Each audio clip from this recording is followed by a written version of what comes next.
It's Divas That Care Radio. Stories, strategies, and ideas to inspire positive change. Welcome to Divas That Care, a network of women committed to making our world a better place for everyone. This is a global movement for women, by women, engaged in a collaborative effort to create a better world for future generations. To find out more about the movement, visit divasthatcare.com after the show. Right now, though, stay tuned for another jolt of inspiration.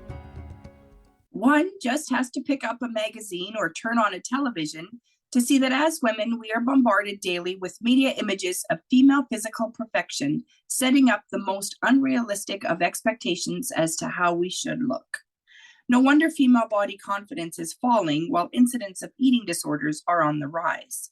What's most alarming is the way this affects young girls. A reduced sense of self-worth can create anxiety, stress, even depression, causing relationship issues while potentially impairing academic and job performance.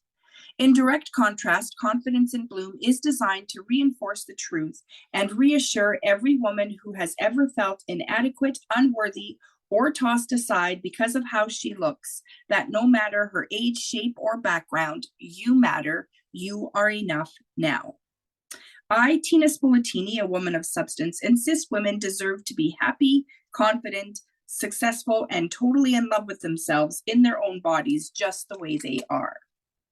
Through an ongoing series of intriguing conversations with women from all walks of life, who are all extraordinary in their own right, we will embark upon a journey of ultimate self-acceptance and empowerment. Together, we'll share stories, laugh, learn, maybe even shed a few tears, when it becomes clear just how far many women have come to realize how wonderful life is when you stand in your own power, feeling fantastic in your own skin.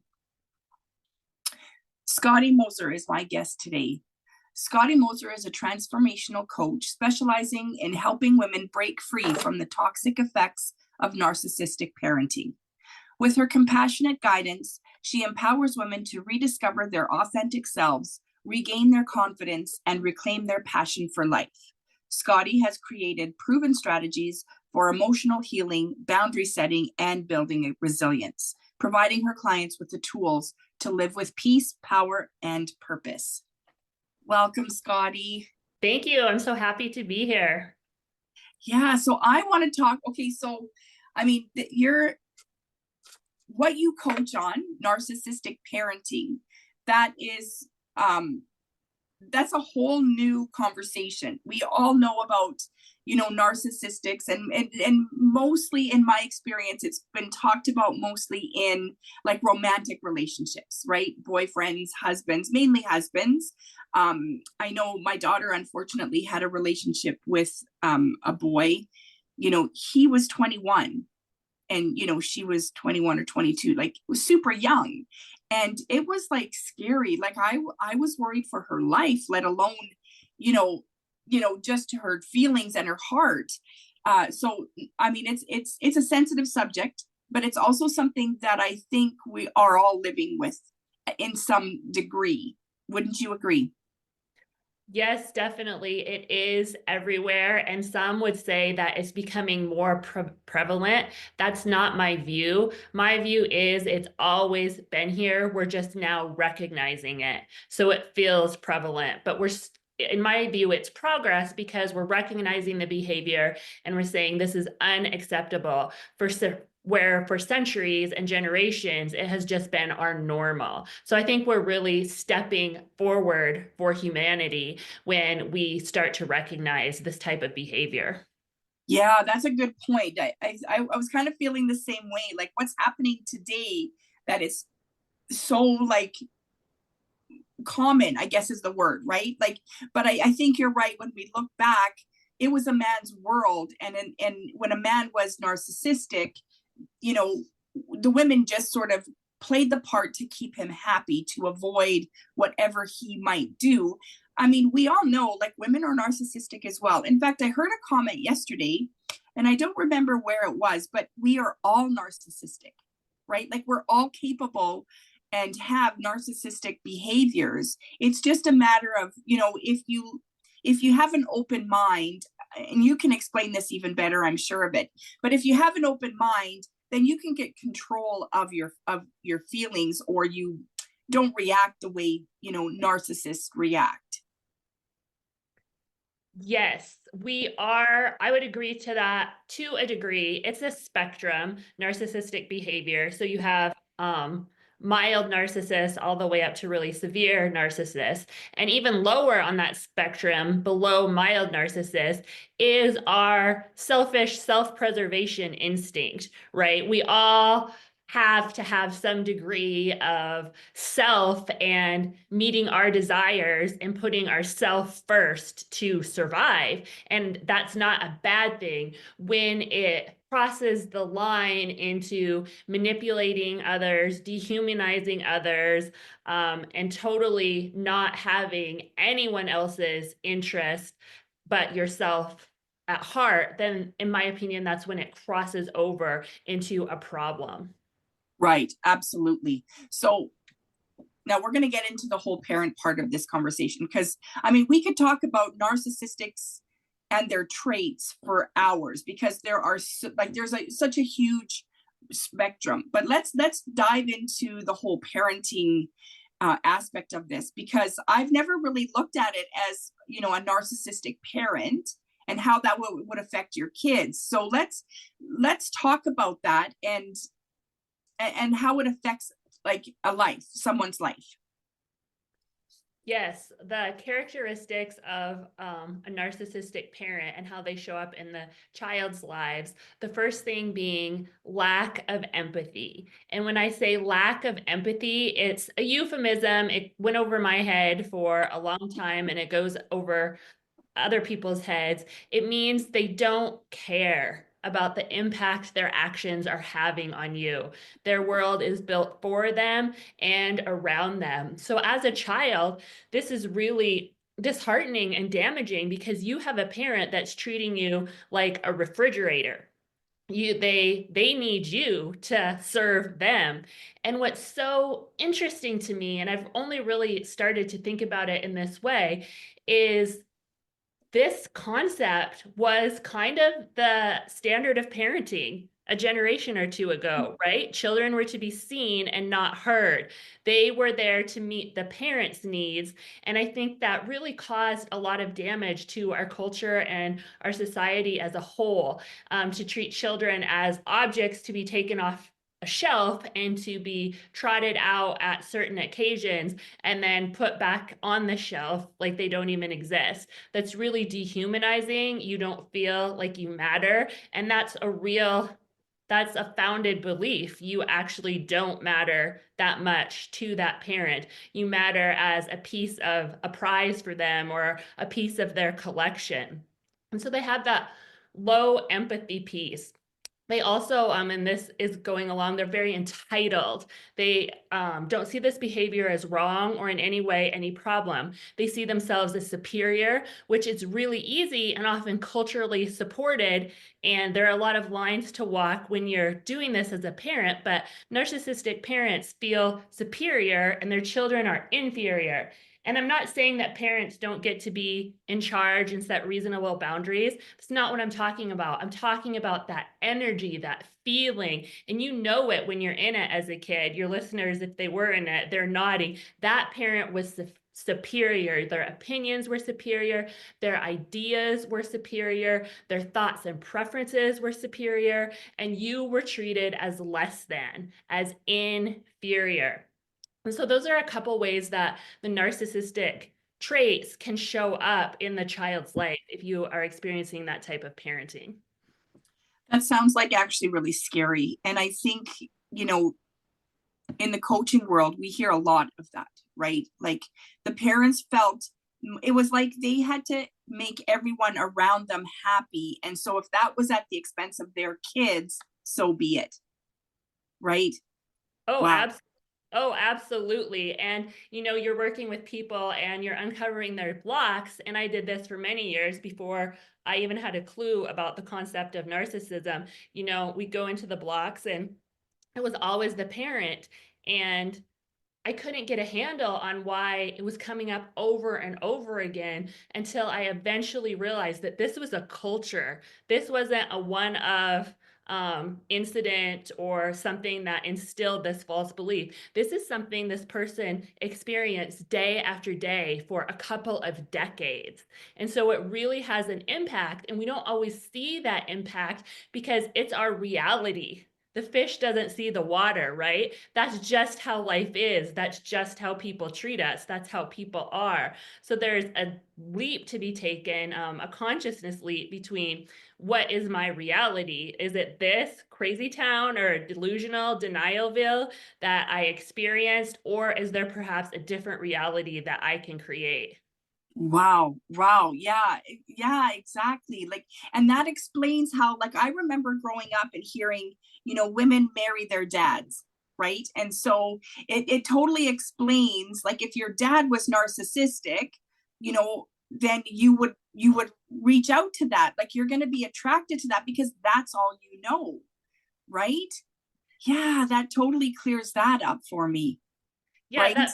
that feels really familiar. And so you're not going to question that behavior or that reality of what they're putting out. Where someone else that hasn't had that grooming or that experience in childhood to accept that behavior, they're going to get spun out of that narcissistic person's orbit in a month or two, whatever it is, 6 months, a year, because they're going to start questioning the behavior and standing up to the behavior, and the relationship is not going to survive any questioning or anything like that, any of you standing up for yourself. So groomed by the fathers to come into this relationship and accept this behavior, and it keeps Wow. going on and on. Yeah. Oh, it just, I mean, like, it's all making sense to me. And especially, like, with my daughter going through it, it only lasted like 3 months. And luckily, right. But it was, that answers that question too, why she was able to get out of it so quickly. Because most stories that I hear, it's like marriages. So, like, you marry into it and then you raise your kids in that, and all the things. And she was like, quickly was able to pull herself out. So, I mean, clearly my husband and I are not narcissistic, because otherwise she wouldn't have known the difference. Right. Oh, Right. wow. This is a great conversation. So I want to ask you, what led you to specialize in coaching professional women that are recovering from these narcissistic relationships? Well, like many of your listeners, I was a box checker, I call it. I checked all of the boxes. I survived my childhood. One of my coping mechanisms was being perfect and trying harder.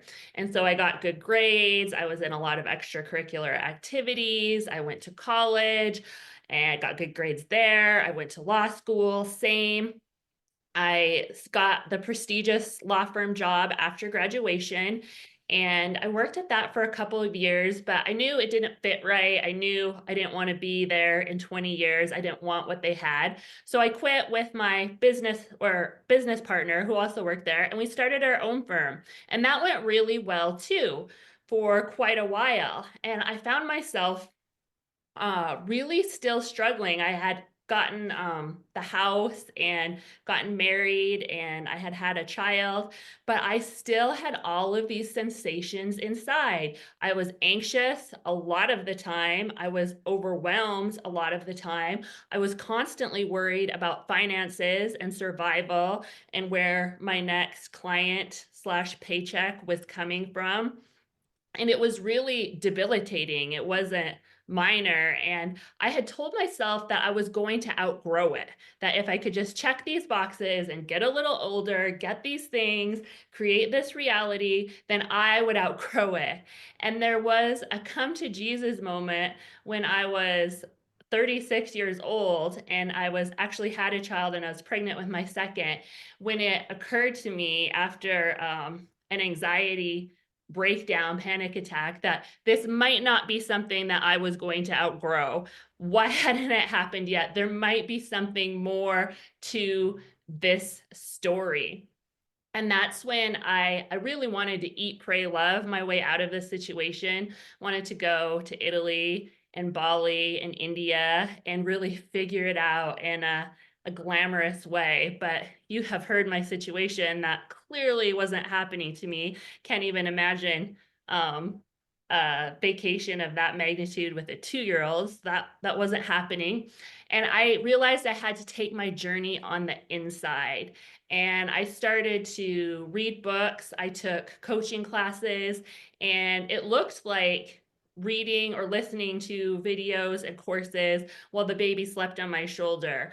And I started coaching other women in the same situation that I was. And it looked like pumping and then running up to my office to coach. It wasn't glamorous, it wasn't pretty, but I was able to make lots of headway and figure out what was going on. I was still I was making progress, but I could feel that I wasn't getting to the root of it for both myself and my clients. It was like we were trees and we were chopping off unwanted branches. We were really pruning, but they would just grow back. And I knew I wasn't getting to that root of it. And then one day I was scrolling through YouTube, and the universe lives in YouTube sometime, right? And a video popped up on my screen, and the title of the video, I remember it clearly, was How to Set Boundaries with Difficult People. And I listened to it, and I don't remember anything about the boundaries or the steps or anything about that. But what she did talk about was the concept of narcissism and how those types of people are difficult, and boundaries are going to be difficult and probably won't ultimately work. You'll probably have to take some dramatic steps. And I thought, aha, narcissism, what is this? And I started researching and educating myself on that concept. And that was the root, the structure that ran through my life and my clients' lives. And it was supporting, and it was the engine driving all of these toxic patterns of people pleasing, of perfectionism, of anxiety, of being invisible, never good enough. At that root, we had been dancing around it up top, but the root was decades of narcissistic abuse that had set up this reality in our mind that we were never questioning. Oh my goodness, right? Like, so all this time, you didn't even really know what you were facing, really. No, I had no idea. I thought I had a tumultuous but fairly, and I will truly believe that the truth was that I had a very normal childhood. I did not have a healthy childhood, but I don't think that what I experienced was all that unusual. My parents did not physically beat me. They were emotionally, my father was emotionally unavailable and very manipulative. I was definitely that appliance that was there to serve him.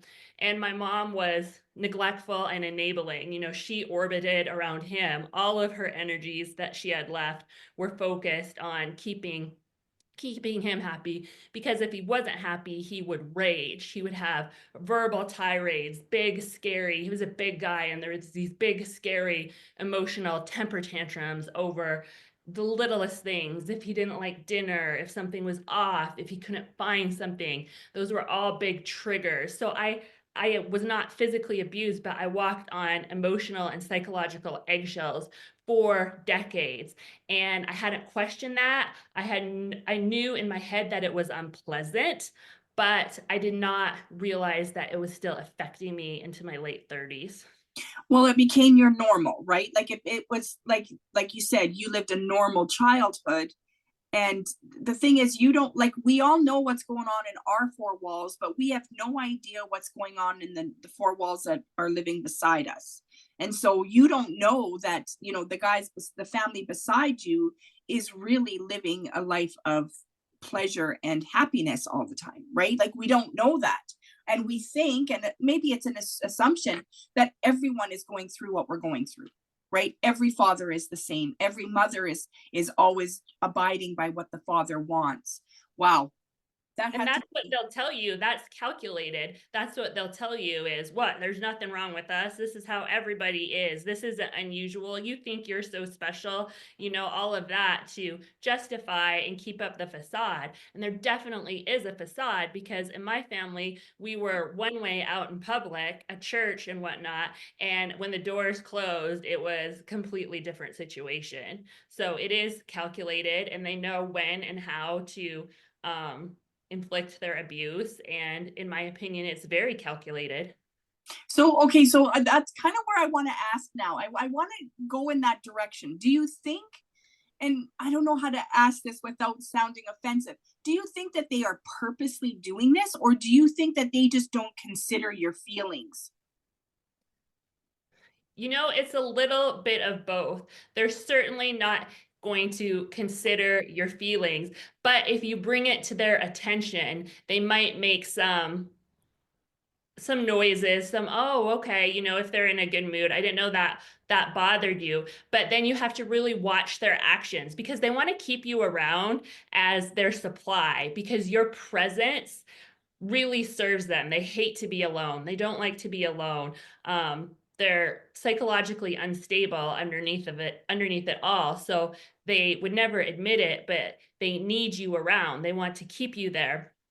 But they want to keep you there in that service capacity. If you say something, bring it up, set a boundary, don't yell at me if you can't find your socks or whatever, or your keys, they might just ignore you or give you the silent treatment. But some of them might say, oh, okay, I won't do that if it bothers you. But you have to really watch their actions. Because if they are if they are on the narcissism spectrum, they are certainly going to do that again. They will say one thing and they will do another, and it will make you crazy. You will question your reality, and they will also deny. You'll bring it up. We had this discussion and you agreed that you wouldn't rage at me when you lost your keys. And they'll say, I never said that. I don't know what you're thinking. You must be crazy, and so it goes on and on. And if you've had some experience, if you haven't really been taught as a kid to stand your ground, then you're going to question yourself. You're going to think, geez, I am crazy. I am losing it. And so I do think that it serves them, whether it's calculated or I would go more on the side of it's calculated. It works for them. That's why they do it. I Wow. don't know. It's widely considered untreatable, and I agree with that. I don't know why. I don't know why they won't change. Oh, that's so terrible. It's just my poor heart is breaking. So, okay, so with professional women, like, is there something that you tell them to watch for in their relationships, whether it's personal or business? Yes, there's 4 things that I'm on the lookout for if I'm having a conversation or if I'm coaching someone, for very specific characteristics that women, if they really struggle with these, I call them vows. They're the deeply held unconscious beliefs that form their reality. I'm watching for them, and I'll tell them to watch for them also. And the first is, I vow to conform, even if it means staying small and struggling.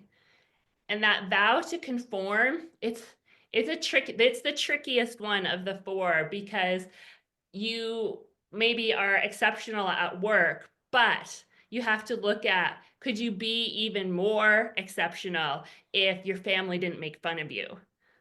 If you've surpassed, or are you still below that level that your father is at? So the equilibrium is still in place because he's the CEO and you're a VP. And so we look at what if you exceeded where your parents ever made it? How would that go in the family? And if you have someone on that narcissistic spectrum, the answer is usually not well, if you're really honest with yourself. And it's so hard because we all want to believe that our family is our cheerleaders, but getting really clear and honest, sometimes they're not. And the second vow that I watch out for is the people pleasing. And it's, I vow to meet everyone else's needs and never have a need of my own. And this comes from, as kids, we didn't get to have needs. We had to survive by meeting their emotional needs. They were grown up toddlers in grown up bodies, and we were running around trying to control the uncontrollable. And so as an adult and at work and at home, it looks like not being able to say no, people pleasing, not being able to set a boundary. And we can't set that boundary because if we would have set that boundary as a kid, it would have meant life or death. Parental rejection to a kid is death. If you're rejected by that parent, you're not going to survive. You can't make it on your own. And so our nervous system remembers. We don't turn 18 and get to flip a switch where I'm an adult now, I can get jobs and take care of myself. It's still going to feel like life or death in your nervous system. And so that is why that people-pleasing pattern of behavior is so difficult to break. The third vow that I watch out for is the vow to be invisible. And this shows up in an inability to market, an inability to hold our ground at meetings, an inability to really shine and take credit for what we do. And this really shows up in women. Men often don't have the same blocks to shining and taking credit. And it comes from having that parent where it wasn't safe to be that big, bold presence and have an opinion and have ideas, because that was viewed as a threat. They will take you down. You always have to be inferior to them. And finally, I vow to be perfect, because perfectionism was something that many of us adopted to keep ourselves safe. We often weren't completely safe if we were perfect, but we were safer. Narcissists like to have something to brag about, whether it's grades, athletic achievements, whatever it is. So that kept us safer if we were perfect. And that really sticks with us into our lives, and it really blocks us in our careers because it's exhausting, it's draining, and perfectionists make great secretaries but poor bosses.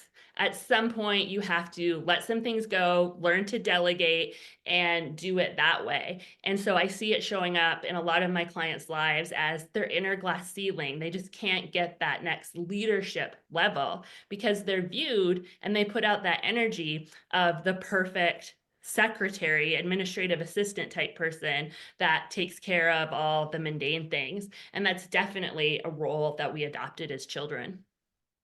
Wow, and that's why maybe it's more common that we see it in men more, because women are so nurturing, and women are, like, you see, like, the women want everything to go smoothly, and so they'll do what they have to do to keep that part of life smooth.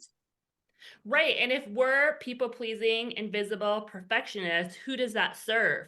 Who really benefits from us staying small? And it's those people in our lives that that we're serving. If we're constantly the servant, who are you serving? You're serving someone, and whether they're narcissistic or not, they're going to keep enabling that behavior because it's helping them. Right, right. Well, it's keeping them safe to some Yeah. degree. Wow. Wow. Like, yeah. Okay, so wow, I was like, that was a huge list. And I mean, in all honesty, I think we all know someone like that, right? We all know someone who's going through that scenario.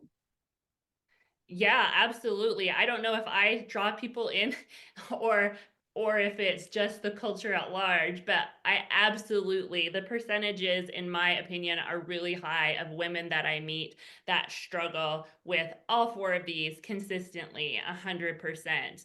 And so I think that it's a cultural phenomenon, it's cultural flaws, it's character flaws in some of us, or not the behavior. That narcissism is that character flaw that sets us up for this behavior.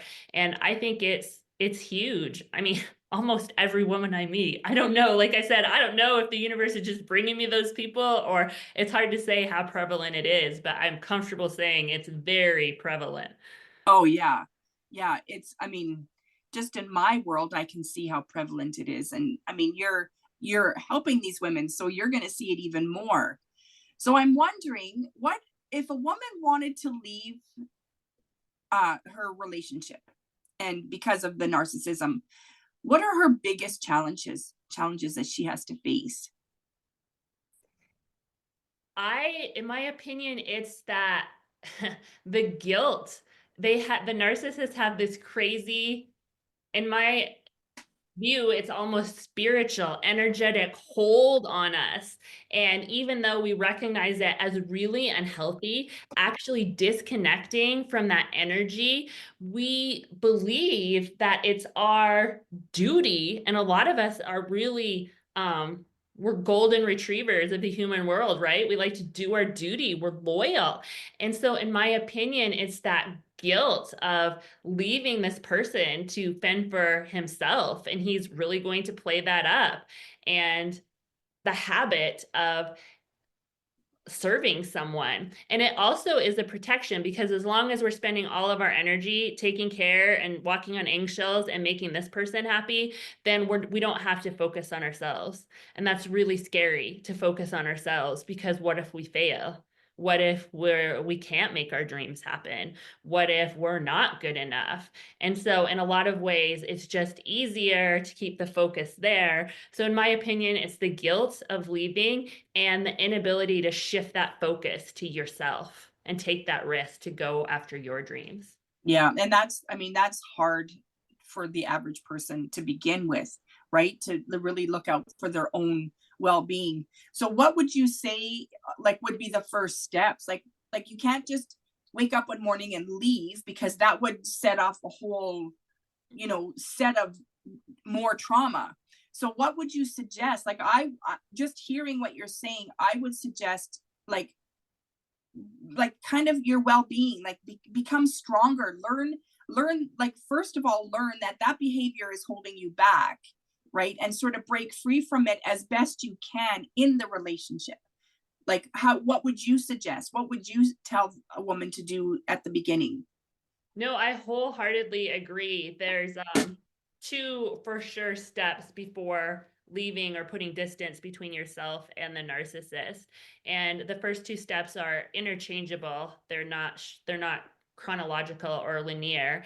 And I would recommend finding a mind body, and the body is the key word here, tool for reprogramming yourself and releasing that energy and all of that traumatic energy that you have accumulated over the years. In my program, I use emotional freedom technique, or tapping, which is tapping on acupressure points, which allows your nervous system, it allows you to access your nervous system and really get relief there, because we can know something in our mind and it doesn't mean our body's going to agree, right? It just means we're conflicted and we're still not going to make a lot of headway, because our mind's up here doing backflips and the body's saying, no way, I know where I'm safe and it's right here, and I don't know what's out there in that big scary world. And so I would recommend that. You don't have to use tapping. There's a lot of conscious breathing programs and exercises. Some people can get there through journaling or meditation. But the key is you've got to connect to that body and barf it out, vomit it out, release it, however you want to say it, get it out of that nervous system. And I would do that for a while before you even pressured yourself to take action. And the second is the mental piece, which is learning what you can about narcissistic abuse and behaviors so that you can predict what's going to happen, because they are very predictable. And also, what this mental element will do, it was allow you to put psychological distance between you and your narcissist. You can start to see it's them, not me. And for a long time, you've been believing, and you'll probably still continue to believe for a while until you consciously rewrite it, that it's you, that you're the problem. You've been told your whole life that you're fundamentally flawed, that you're not good enough, that you're ditzy or airheaded or whatever they use, that you're the problem. So as you start to learn about how predictable and how ingrained this narcissistic behavior is in them, you will get some mental distance and you can start to see it's not me, it's them. Sure, I have flaws, but not to the extent that I've been brainwashed into believing. I'm human just like everybody else, but this relationship situation is actually not my fault. And so, Exactly.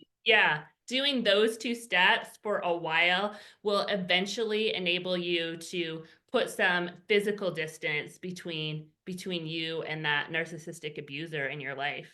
Yeah. And I mean, the self-work, like we all know that once you start, because that turns into professional or personal development, right? And so with that, not only are you going to make yourself stronger to leave the relationship, but it's going to affect your like outside of the relationship life too, right? Like all the other areas of your life. Yes, it is. And then you're going to see the first place my clients see benefit is usually at work and in their money, because that's an easier door to crack open, to open up, is that flow there. I do want to add a word of warning, because I fell into this trap so many times. Don't think that you are going to show up to your narcissistic relationship with your new confidence and your assertive communication skills, and that's going to be okay. It's not going to be okay. They're going to see you as a threat. They're very good at sensing energy. So they're going to pick up on it almost immediately. And in a lot of cases, they will make it their mission to take you down. And so there will actually be more conflict as you continue to develop yourself. So you might have to pretend, you might have to wear a mask for emotional and physical safety reasons for a while around them, pretend to be insecure and servient and whatnot. You'll have to carefully consider the specifics of your own situation, but it's definitely not going to improve your relationship with the narcissist to show up in a healthier way. I know, I tried it, it didn't work. I was just this big fat target. Well, and the thing is, once you have like a more self-confident being, they don't like that, because now if you're confident, then I can't control you. And if I can't control you, then I'm the weak one. Yeah. Yeah, I could see that. I could see that. And oh, that it makes almost making me angry. So once a woman leaves her relationship, how do you help them to rebuild their self-trust, right? Because now they only know really manipulation and gaslighting. So how do you walk them through that? We go through all of those deeply held unconscious beliefs of what they are believing to not trust themselves. And we hold that in our body and in our nervous system, and it's a feeling. So in my program, we learn to identify the sensations. I don't even really call them feelings. Sensation is even more neutral. We identify the sensation and where it is in your body, and then that sensation has a story to tell. And that sense, if you're in a calm, quiet place, that sensation will tell you its story, and you can release it, and then that opens. So the trust is there, that inner feeling of that fire hose of energy is there. It's literally just blocked at a physical level. And so once we release that sensation through conscious awareness and tapping and some peacemaking work, then that truth, the truth in our system, will flow automatically. And so that's how I help my clients. It's a real mind body system of moving forward. And it does take time. It's not, I would probably sell a lot more programs if I could clickbait and promise instant results. But this is a process, and it took you a long time to become brainwashed, and it will take some time to reprogram yourself. Yeah, for sure. Now, with all that, I mean, that's like sounds like deep hard work to begin with. But we also need to remember that every woman going through, I mean, every woman in the world, but in your situation here, like every woman you're dealing with really needs to also focus on self-love and self-care. So how do you help them with that? Like, because I mean, they need that to be recovered in the first place, right? But they also need to know that it has to be prioritized. They need to care for themselves. How do you walk them through that process? Well, the first is recognizing that this feels really wrong to them, because in their childhood home, taking care of yourself and making yourself priority was, like I said, literally a life or death decision. And it meant death, whether that was actual physical shunning and not getting to eat that night, or whether it was psychological and emotional death by being given the silent treatment or berated or shamed and made fun of. just recognizing that going in, taking care of yourself is, so we see the top of the iceberg, right? But there's this whole host, this whole structure of beliefs that's underneath that ocean that is holding them back. So not getting in a hurry over it, but so if I was coaching someone to, and I couldn't do this at all, we'll use my story. I couldn't do, my coach was saying, you have to do one nice thing for yourself per day. And I said, I don't have time. I can't do it. I can't, like that. And that point in my life, it felt literally impossible to me. I had really tiny kids and I was going from dusk or dawn till dusk. And it just felt, and it felt impossible to me. That's what my head was saying. But my body, my nervous system was saying, that's not safe. That means death. And so what we did is we just took it apart piece by piece. Where in your body are you feeling this? Where my chest, usually my stomach, whatever it was. And then that block, that thought, that vow that I was unconsciously thinking over and over would come up, and it would be something like, he's really mad at me, or it's always very childlike and very simple. It's not complicated, but that it doesn't mean it's not powerful. It's still very powerful. I'm going to get in trouble for this, things like that. And you just work on it piece by piece until your world, that energy starts to open up. And so I would just work with that, give them one assignment and then be curious when you can't do it. And if you're working with a journal, just journal all the reasons why you can't and go deeper and deeper and deeper until you hit that root of it, that really simple situation or things you were told or thing that you started to tell yourself to survive. And then you really bring that love and that peacemaking to that piece of yourself. And that piece of yourself, it's really a spiritual and requires almost time travel, because that piece of yourself is still alive and it's still screaming, I'm going to get in trouble, or he'll be mad at me. And it's stuck there. And it's literally a little kid in your nervous system holding all of that energy, and it's bringing that release and that peace to that energy and letting it go. And in things like self-care is a huge thing. There's a lot of blocks and beliefs built into self-care. So I wouldn't be in a hurry, and I'd be getting to the root of all of these different things, and then using the tapping process to release that sensation, that block out of the nervous system. Yeah. Wow. So how do you coach your women, your clients, to set boundaries, to protect yourself and falling into similar patterns after they've left this relationship? Right. Boundaries are another big area, and you have to be really cognizant that you're not going to have a conversation. Your initial boundary is not going to work, right? You have the conversation to lay the boundary. Like, don't text me. Say you have children together. Don't text me after 8 p.m. at night. They're going to do it. They're for sure going to do it. Make sure they do it. Yeah. Yeah. And so, narcissists do sometimes respond to consequences. And so if you can install a consequence, I mean, that one's pretty simple. You just wouldn't answer, and you would shutty, you would ignore all their franticness and all of their things and all of their emergencies the next day. But that's really scary. Going into conflict, setting a boundary with a narcissist is really scary because it's going to result in conflict. So I would work through with them all of their fears about, you're going to do this, what comes up for you. And it's going to be things like, he's going to react, he's going to freak out, and I'm going to feel really guilty, and I'm going to question my sanity. And then it's the same process, because it didn't start today. It didn't start with this situation. And it happened, mom or dad did this, or it goes way back.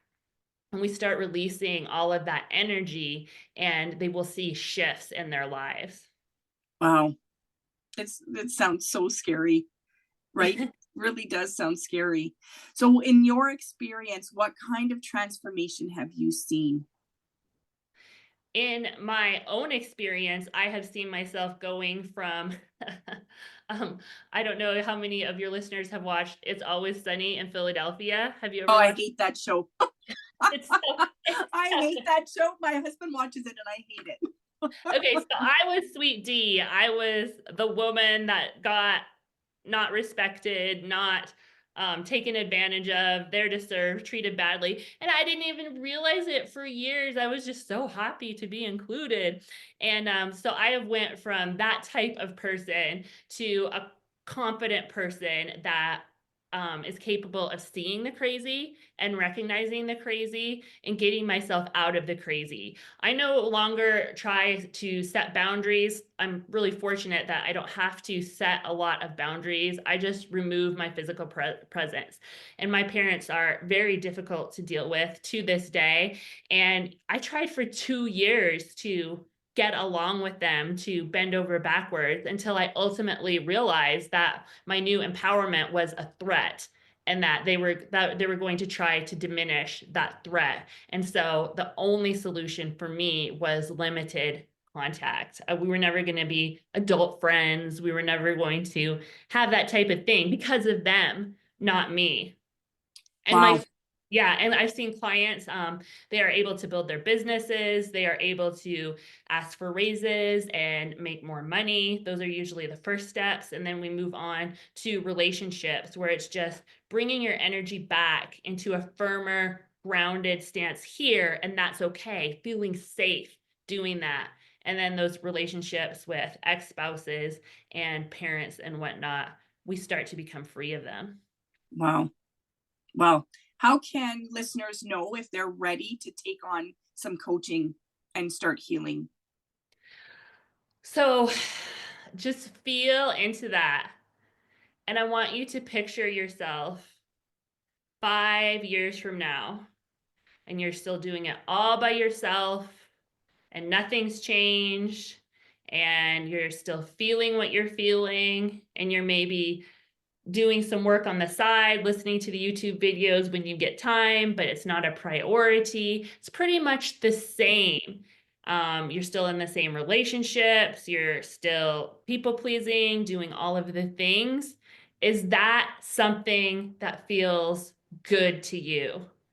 And so if you're sitting there and you're thinking to yourself, oh my God, this is not something, this is intolerable. This is not something that I want to continue to experience, then you're ready. Because like you said, some of it doesn't sound that great. It is deep work, but this is the truth. You're carrying around all of that energy, all of that burden every day. And we go in and we release it. And maybe it's uncomfortable during the session, but at the end of it, you're free of another piece of baggage. Whereas now you're carrying it every day into the foreseeable future. And so if that feels intolerable to you, then you're ready to invest in yourself and make a commitment and do the next thing. And if, I mean, that's a shitty life. Like, living like that, always on eggshells, always watching your back. That's a horrible, hard life, right? But you get to choose your hard here, right? Going deep and going within to better your life in, 6 to 8 months or 6 to 12 months, or living the rest of your life like this. And it could get worse because I've heard that narcissism gets worse as we age.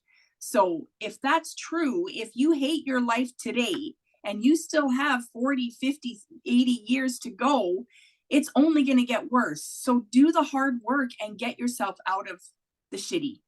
That's the way I see it. I'm not living in that life. I can't, I don't want to speak for anybody, but that's the way I see it, right? Do the hard work and gain, more love for yourself. Exactly. And it could be a spouse. In my case, it could be somebody else. In my case, it was my dad. And I actually went through the same process that you just described. He is in his early 70s and good health. And I just thought to myself, I can't outlive this. He could live for another 20 years. And he is not, I was seeing him a couple times a week trying to make him love me. And I just thought, I cannot pour another 10. I mean, not, it could be 20, it could be 10, nobody knows, but another 5, even another year, 6 months down the drain, trying to bend over backwards to earn love from this person, this prize I was never going to get. I just couldn't do that for one more day. And I felt all the fear and all the guilt, like I was breaking all these rules. And it was a really tough at first 2 or 3 months, but it will truly be the best thing I ever did. And other people that have done the same thing, you can't keep pouring your life down the narcissistic person's emotional drain, because they will take it all. As much as you are willing to give, they will take. How can a client work with you, and how do they start the next, that first step toward this healing journey? Go to my website. It's Scotty with an I, ScottyMoser.com. And there's a application. It's not an application. It's your name and email to fill out. And we can set up a time to discuss your specific situation and the best options for you. And I also have a free gift on there if you would like to check that out. It is from overwhelmed to on fire. And I chose to start with the overwhelm piece as a free gift because we were stuck in overwhelm for our whole childhoods. We were always faced with situations that our nervous systems weren't capable of handling, and that becomes our default setting. And so as a free gift, you can download that and you can set up a time to talk to me. I love that. I love that. I have one more question, and I think it's pretty basic. What is the difference between narcissistic and control freak? The narcissistic person is their adamant refusal to change. And a control freak, when they're being honest, will admit that it's really hard to change, but yes, they will, and that you have to watch the actions, because if you're not narcissistic and you're faced with some consequences, you're going to take some actions. You're going to enroll in the program, get the counseling or whatever. A narcissistic person will tell you that they're going to do those things and they won't do them, or they'll do them half-heartedly for a month. And so you really have to watch out for the manipulation. If someone is really trying to manipulate you and just keep you stuck, that's a narcissistic person. It's really likely, and you can feel it in your gut. Like, our body knows. We're not dummies here. We've been told our whole life that we're dummies, but we know, we're intuitive. We can tell if someone's legit trying to change, or if they're just not, or if they're just manipulating us. We've had to turn off our gut instinct a lot of times because we needed to survive, and we had to believe that we were crazy and messed up. But start tuning back into your gut and seeing what it's saying. You'll know from that. I love that. Yeah. I love that. Yeah. Awesome. Is there anything else that you might want our listeners to know and hear before we end our show here? Yes, one last thing on your as you start your healing journey, keep in mind, be the person you needed back then. Show up for yourself. Be that person that you needed, and start showing up for yourself that way. I love that. I'm going to write that down because that's perfect. I mean, we all know who that is, right? We all know what we weren't getting at the time that this all started, right? So if we can be the person that we needed then, we can get through this. Exactly. That's incredible. Awesome. Well, thank you so much for this today. I mean, it's kind of, I have to be honest, I feel kind of a little bit down, but I don't really, I mean, I love, walking over that path, right? You go through the journey, you go through all the hardship, but at the end of the tunnel is that's where the light is shining, right? You can walk into that light. You don't have to live this life of hard and unbearable. There is a light at the end of the tunnel if you're willing to see it and walk towards it. Yeah, and if heavy emotions are surfacing for you, they're surfacing to be let go. They're surfacing for your benefit and healing. And so just be the person that you need. I love that. Yes, thank you so much. You're welcome. Confidence in Bloom is a celebration of self-love, a confirmation that even though you may not look like a screen star or a supermodel, they don't even look like that. You are an amazing, desirable, brilliant, gorgeous, talented woman. We offer unconditional love to our partners, our children, our extended family, even our pets. It's high time we got out of our own way and learned to unconditionally love ourselves. In Full Bloom Styling and Coaching offers an online program combined with one-on-one coaching in confidence building, personal branding, and creating your signature fashion look. Chic definitely does come in every shape. So if you want something to believe in, start with yourself. If you'd like to be a guest here on Confidence in Bloom, contact me through Instagram at infobloomstyling, by email tina@infobloomstyling.com, or through the Divas That Care website. Thanks for listening. This show was brought to you by Divas That Care. Connect with us on Facebook, on Instagram, and of course on divasthatcare.com, where you can subscribe to our newsletter so you don't miss a thing.